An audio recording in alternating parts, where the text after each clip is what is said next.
When love becomes chains. In a quiet town in Oregon, there was a girl named Sarah, someone who used to believe that love meant acceptance. Acceptance of sacrifice, of silence, and even of abandoning oneself. She turned down a prestigious scholarship simply because her mother said, "If you leave, you're being ungrateful." And so Sarah stayed, not because she wanted to, but because she was afraid of hurting someone else.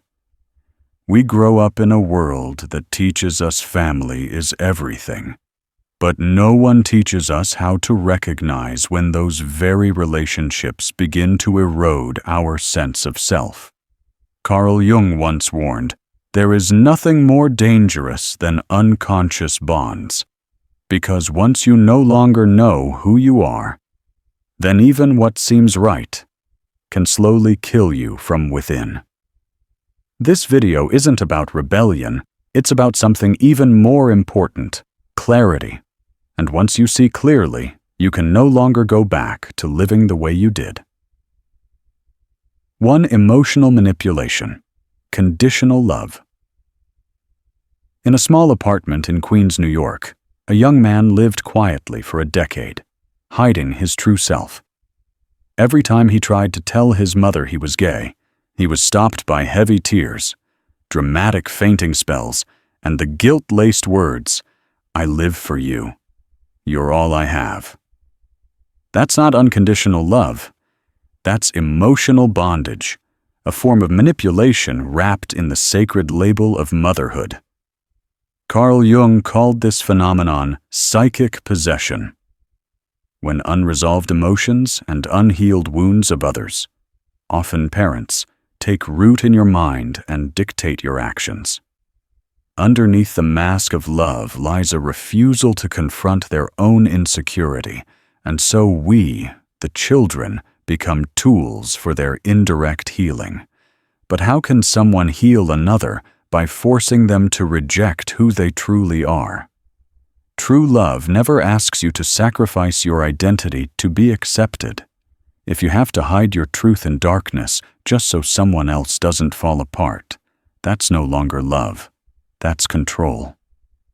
No one was born to carry another's loneliness, fear, or unmet expectations. Not even for a parent. You are not a dumping ground for undigested emotions. You are a distinct soul, born to write your own journey, not to live forever in someone else's script, just to maintain the illusion of peace. 2. Suppression of true self, when they won't allow you to be you. In a small town in Texas, Maria, a Mexican-American girl, was always the odd one. In class, when others gave textbook answers, she asked questions. When everyone stayed quiet, she spoke up. But instead of being encouraged, she was shut down. She still remembers her father's angry gaze and the words, "Stop being dramatic. You're not American." A short sentence, yet a deep stab into a growing soul, teaching her that her difference was a mistake. Carl Jung once wrote, "The privilege of a lifetime is to become who you truly are." But what happens when the very people who are supposed to protect you see your authentic self as a threat? Family, the supposed safe haven, can become the first prison where the soul is shaped to fit outdated molds made from unspoken fears. Fear of judgment. Fear of losing control. Fear that if you dare to be different, it reflects their failure. But you were not born to be a safe reflection for others. Your difference is not a burden. It's a sacred invitation to the path of individuation, the journey toward becoming whole. Jung called it the encounter with the true self, where you gradually shed the masks you've worn since childhood just to be loved. Not everyone will be ready to see the real you. But you don't need the approval of the world to live truthfully. You only need one thing: the courage to stop apologizing for your existence. 3. Constant criticism disguised as concern. Hidden Judgment in the Name of Love. In Chicago, Amara, a black woman in her 20s, once excitedly shared with her aunt that she had launched a small YouTube channel. She believed it was the first step toward her dream of becoming a storyteller in her own voice. But instead of congratulations, she received a cold look and a harsh response. "A content creator, you're too grown for those silly dreams." The next day, when she wore a red dress to a school event, her aunt whispered, "Dressed like that? Who's gonna marry you?" Amara stayed quiet, forcing a smile. But something inside her recoiled. Carl Jung called this shadow projection, the projection of our inner darkness.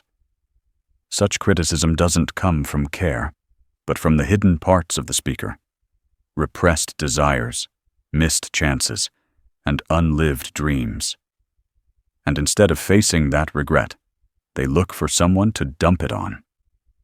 Someone close, soft, and vulnerable, often a child, a student, or a soul still learning to grow. You are not obligated to be the wall others throw their stones at. You are not a mirror for them to reflect what they fear most, the parts of themselves they have allowed to die. True love doesn't trample someone else's dignity to feel righteous. And you, whether you're at fault or not, never deserve to become the battlefield for someone else's unresolved past. You have the right to trust the path you've chosen, because sometimes the silence of not resisting is exactly how the darkness continues to grow. For guilt as a tool of control, when guilt is used to keep you trapped. One late night in Los Angeles, Ethan's phone rang. On the other end was the heavy breathing of the father who had been cold to him throughout his childhood.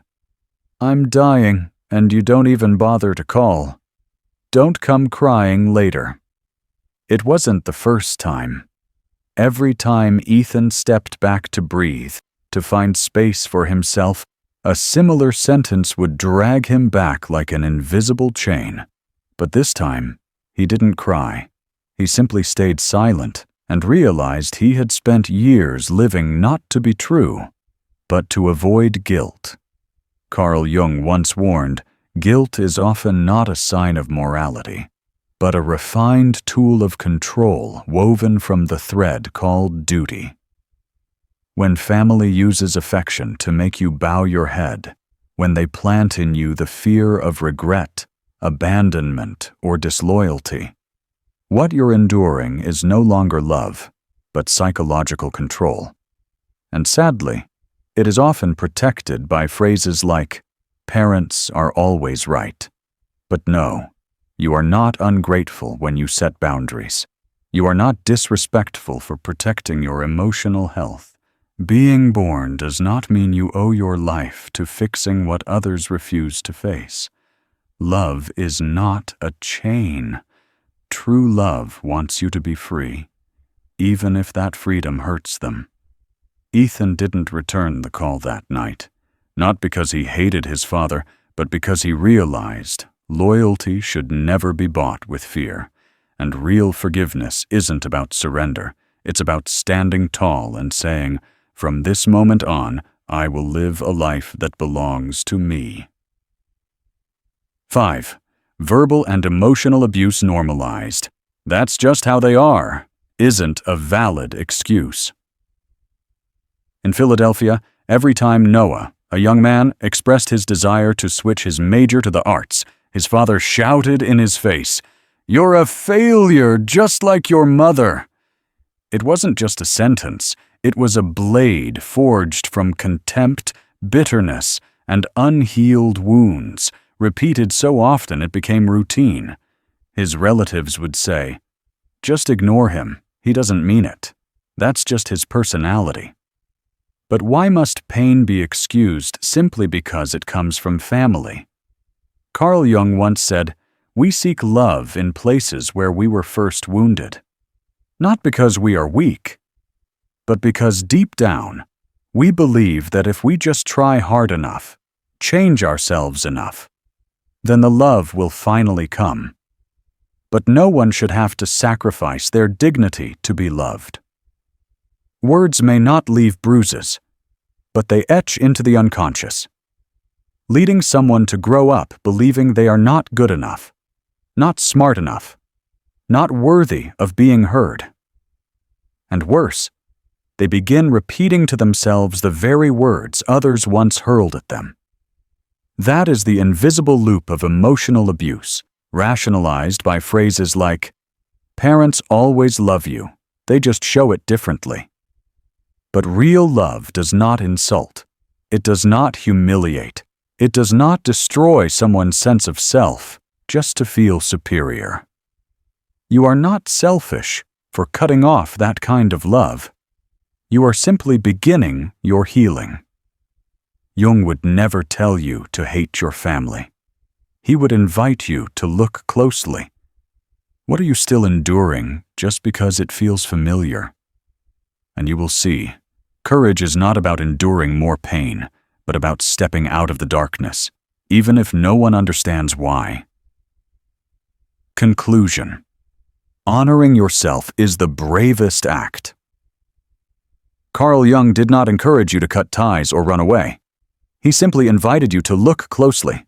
At the wound, at the memory, at the relationship you once called normal, but within which you've had to shrink for too long. Because once you see clearly, you can no longer pretend that everything is fine. Family cannot be the excuse for repeated harm. Love cannot be used to manipulate, control, or erase who you really are. Healing doesn't begin with the apology you've waited for. It begins with the moment you whisper to yourself, "I deserve peace.